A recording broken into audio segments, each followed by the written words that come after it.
I actually remember a group of citizens years ago, because this really started down, to my point of view, in West River Park, and how we could flush West River Park, and a group of folks who got together with this idea of how do we turn it into a stronger asset and provide an opportunity to clean that riverway down there.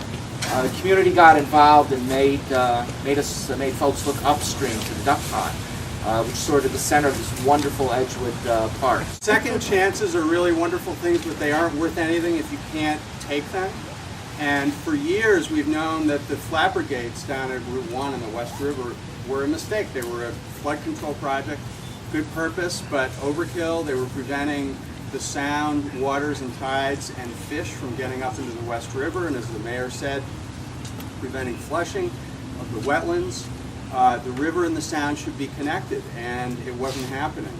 Now, for years we knew it was a problem and we knew it could be fixed, but we didn't have the ability to do it until, as the mayor said, the Recovery Act came along, and we started working on a plan. But the thing that I want to say particularly about Recovery Act projects is that these are projects from our perspective on the restoration side that really pay dividends twice.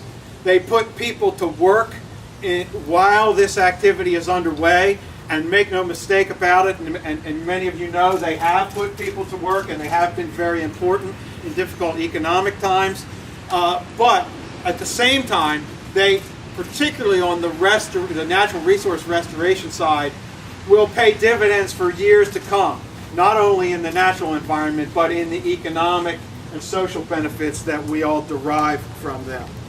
So with the opening of these West River gates, we will see not only the return and recovery of these important coastal and upstream fishery populations, but we will see them pay dividends out in the Sound and in the ocean. Generations ago, vast tidal marshes once lined our region. Today, not much is left, but what remains is precious.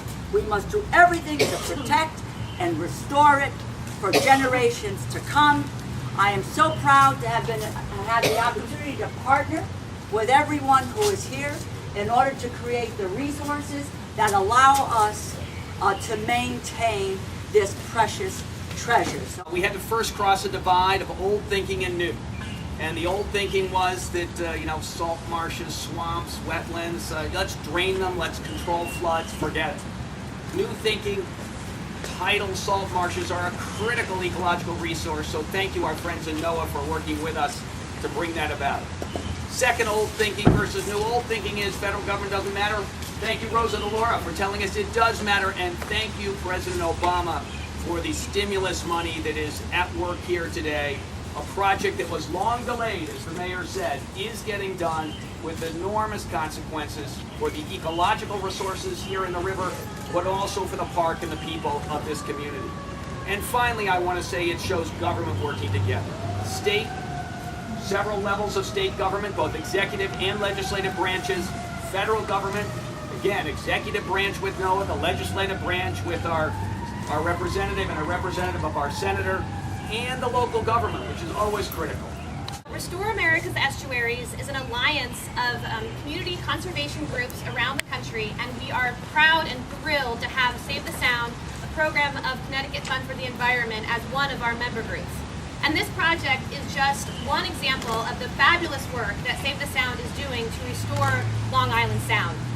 This project, you've heard partnerships, and this project would not be possible without numerous partnerships, especially the one with Ray, Save the Sound, and NOAA's community-based restoration program. And we are very excited to have that partnership continue and grow and to make this project possible. Without that partnership, this project just would not have happened. I want to personally thank Kurt Johnson, because last year, not quite a year ago, he brought us down to the tide gates. And we walked along the tide gates and he showed us what was going on there.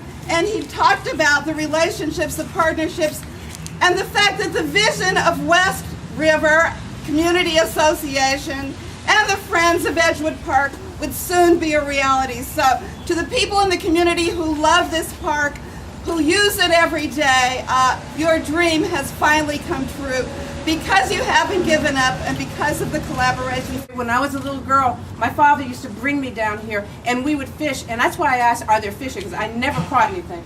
But it was that moment of being down here. First of all, you have to understand, my father was blind, so we really didn't expect to catch it, but it was the time for him and I to just bond and talk about life. And we're giving families in New Haven the opportunity to bond and talk about life forever and ever. And that, to me, is the best treasure that we could ever hand to any generation. Perseverance, compromise, and cooperation. I use that word compromise because it's a dirty word, but it's a good word. Just to give you a quick example, when we first started this way back when, I won't tell you when, we wanted all the tight gates open. Think about that. And so it was really a compromise between the city